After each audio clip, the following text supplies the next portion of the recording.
आप देख रहे हैं इंडिया टाउन न्यूज, भारत की बात। छत्तीसगढ़ में सरकारी कर्मचारियों का सब्र अब जवाब देने लगा है।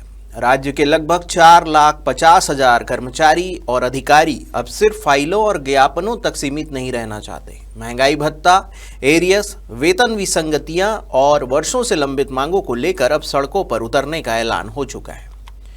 29 दिसंबर से 31 दिसंबर तक पूरे प्रदेश में 3 दिवसीय विरोध प्रदर्शन किया जाएगा।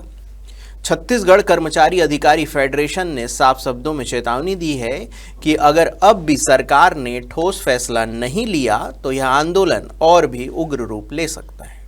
यह सिर्फ कर्मचारियों का आंदोलन नहीं बल्कि राज्य सरकार और प्रशासनिक व्यवस्था के लिए खुली चेतावनी मानी जा रही है। क्या यह आंदोलन छत्तीसगढ़ की राजनीति में भूचाल लाएगा? क्या सरकारी कामकाज और आम जन के कार्यों पर इसका असर सीधा पड़ेगा? और सबसे बड़ा सवाल, क्या सरकार समय रहते कर्मचारियों की मांगों को पूरा कर पाएगी? नमस्कार, आप देख रहे हैं इंडिया टाउन न्यूज, भारत की बात, और मैं हूं आपके साथ सुधीर मिश्रा। चलिए आपको बताते हैं कि यह आंदोलन क्यों किया जा रहा है और कर्मचारियों की वो कौन कौन सी मांगे हैं जो अब टालना सरकार के लिए मुश्किल हो सकता है। अपना अधिकार मांगते अभी तो ये लड़ाई है, मोदी की गारंटी लागू करो।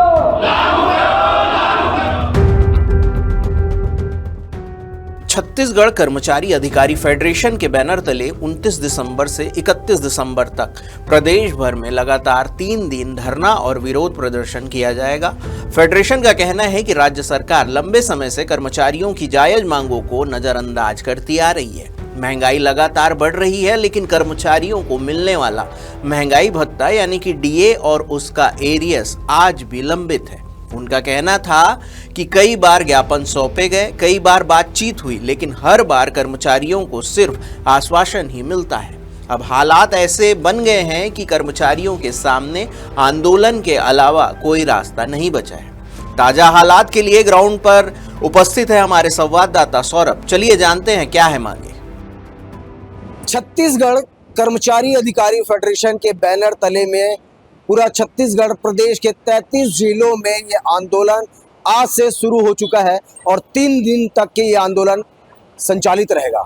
इस आंदोलन के बारे में अगर आपको बता दें तो आंदोलन 11 सूत्री मांगों को लेकर के होने वाले हैं और इन 11 सूत्री मांगों को लेकर के प्रदेश की भाजपा सरकार के खिलाफ में जा करके अपनी मांगों को रखते हुए आज से ये अधिकारी फेडरेशन के बैनर तले में 3 दिवसीय हड़ताल शुरू कर चुके हैं, जिससे कि आने वाले भविष्य में आपको बता दें कि शिक्षा, स्वास्थ्य और जितने भी तमाम विभागीय लोग होते हैं वो सारे के सारे कार्य जो है प्रभावित रहेंगे।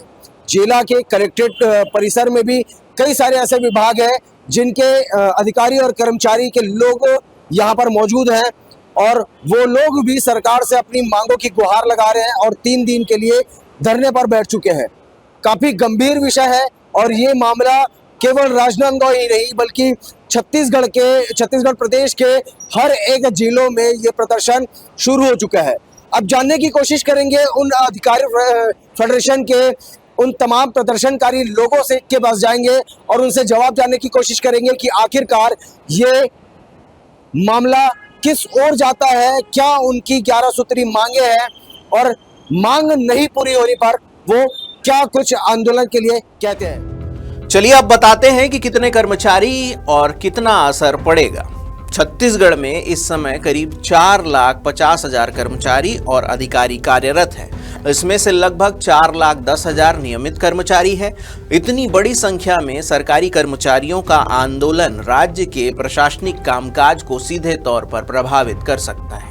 फेडरेशन का आरोप है कि केंद्र सरकार की मोदी की गारंटी के तहत कर्मचारियों को मिलने वाले लाभ अब तक छत्तीसगढ़ में लागू नहीं किए गए। इसी मामले में राजनांदगांव जिला कलेक्ट्रेट के सामने कर्मचारी 3 दिवसीय धरना प्रदर्शन कर रहे हैं, जहां 11 सूत्री मांगों को लेकर सरकार को चेताया जा रहा है। छत्तीसगढ़ कर्मचारी अधिकारी फेडरेशन ने सरकार के सामने 11 सूत्री मांगों की सूची रखी है। कौन कौन से हैं 11 सूत्री मांगे, आइए स्क्रीन पर दिखाते हैं आपको। सबसे पहले पहली मांग, केंद्र सरकार के समान कर्मचारियों और पेंशनरों को 3% महंगाई भत्ता दे तिथि से दिया जाए। दूसरी मांग ये है कि जुलाई 2019 से लंबित महंगाई भत्ते के एरियर्स को जीपीएफ खाते में समायोजित किया जाए। तीसरी मांग, वेतन विसंगतियों को दूर करने के लिए गठित पिंगुआ कमेटी की रिपोर्ट सार्वजनिक की जाए। चौथी मांग है 8 वर्ष, 16, 24 और 30 वर्ष की सेवा पर 4 स्तरीय समयमान वेतनमान लागू किया जाए। पांचवी मांग, सहायक शिक्षक और सहायक पशु चिकित्सा अधिकारियों को समयमान वेतनमान दिया जाए। छठवीं मांग है अन्य भाजपा शासित राज्यों की तरह प्रदेश में कैशलेस चिकित्सा सुविधा लागू की जाए। सातवीं मांग, अनुकंपा नियुक्ति निशर्त लागू की जाए और 10% की सीमा समाप्त की जाए। आठवीं मांग, मध्य प्रदेश की तर्ज पर 300 दिवस का अर्जित अवकाश नकदीकरण दिया जाए। नौवीं मांग है एनपीएस कटौती तिथि से सेवा गणना कर पूर्ण पेंशन की नीति तय की जाए। और 10वीं मांग है कर्मचारियों की कमी को देखते हुए सेवानिवृत्त आयु 65 वर्ष की जाए। 11वीं मांग है कार्यभारित संविदा और दैनिक वेतन कर्मचारियों का नियमितीकरण किया जाए। सरकार से चर्चा जारी है और हो सकता है हमारा ये 3 दिन का धरना, हमको 3 दिन की आवश्यकता ना करना पड़े, सरकार हमें बुला ले, मगर हम 11 सूत्री मांग पर अड़े हैं और हमारी मांगे जायज हैं। वो भी मोदी की गारंटी योजना ही है, हम अपने तरफ से कुछ नहीं जोड़ रहे हैं। जो मोदी की गारंटी योजना जो सरकार बनने पर सरकार ने वादा किया था, हमारे संवेदनशील मुख्यमंत्री, हमारे सांसद विजय बघेल जी, हमारे डिप्टी सीएम, हमारे सभी अन्य जो विधायकगण है, मंत्रीगण, उन्होंने वादा किया था कि सरकार बनते ही मोदी की गारंटी हम लागू करेंगे। मगर वही मोदी की गारंटी कब लागू होगी, एक सारे कर्मचारी सारे इंतजार में है कि हमको विश्वास है सरकार का, हमारे विष्णुदेव साहब पर, कि हमारी मोदी की गारंटी जल्द से जल्द वो लागू करेंगे। आंदोलन के साथ में विभागीय कार्य और बच्चों की शिक्षा काफी गंभीर रूप से प्रभावित हो रही है, जिम्मेदार कौन होगा? जिम्मेदार इसमें शासन को देंगे। हम तो अल्टीमेटम दिए हैं ना, हम तो हड़ताल के, आज जो हमारा हड़ताल है 3 दिवसीय, इसके 1 महीना पहले से हमने सरकार को अल्टीमेटम दिया है कि हमारी मांगों को पूरा करे। हम नहीं चाहते कि बच्चों का भविष्य बर्बाद हो, सारा विभागीय काम प्रभावित हो, मगर हमारे भी मांगे जायज है। और सरकार ने खुद गारंटी अपनी योजना घोषणा पत्र में लिया था कि हम सरकार बनते हैं, हम सारी घोषणाएं पूरी करेंगे, तब उसी को मांग रहे हैं। हम अलग से कोई मांग नहीं कर रहे हैं। हमको मोदी की गारंटी जो सरकार ने घोषणा पत्र रखा था उसे दे दे, हम अपने हम अपने उसमें अपने कार्य पे वापस लौट जाएंगे। कर्मचारी नेताओं का कहना है कि 22 अगस्त को भी प्रदेश भर में 1 दिवसीय धरना प्रदर्शन किया गया था। उस वक्त सरकार की ओर से सकारात्मक पहल का भरोसा दिलाया गया, लेकिन महीनों बीत जाने के बावजूद कोई ठोस फैसला सामने नहीं आया। बढ़ती महंगाई के बिना डीए और एरियर्स के गुजारा करना कर्मचारियों के लिए लगभग असंभव हो गया है। 29 से 31 दिसंबर तक हमारा आंदोलन चलेगा। 3 दिवसीय है, निश्चितकालीन है। हमारी 11 सूत्री मांगे हैं। ये मांगे मोदी की गारंटी के तहत राज्य सरकार ने पहले से ही घोषणा की थी। हम उन्हीं मोदी की गारंटी को पूरा करवाने के लिए आंदोलनरत हैं। यही आंदोलन अगला बैठ के निर्णय लेंगे। अभी 3 दिवसीय आंदोलन है। इस आंदोलन के बाद यदि राज्य सरकार हमारे कर्मचारी नेताओं को बुलाकर यदि समाधान कर्मचारी समस्याओं पर नहीं करती है, ये लड़ाई जो है और बहुत ज़्यादा तेज हो सकती है। सबसे पहले तो मोदी की गारंटी को लागू कराने के लिए हम एकजुट हुए हैं।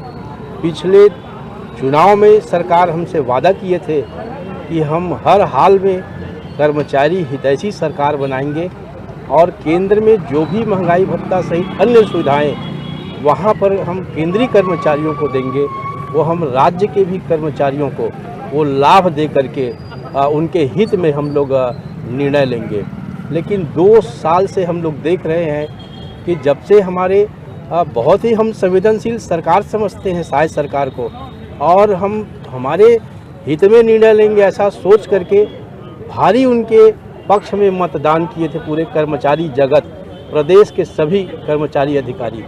लेकिन पिछले 2 साल से सत्ता में आने के बावजूद भी वो कुंभकर्णी निद्रा में सो गए हैं और हमारे कर्मचारी जगत को भुला दिए हैं, जिससे सभी में एक उग्रता है, आवेश है।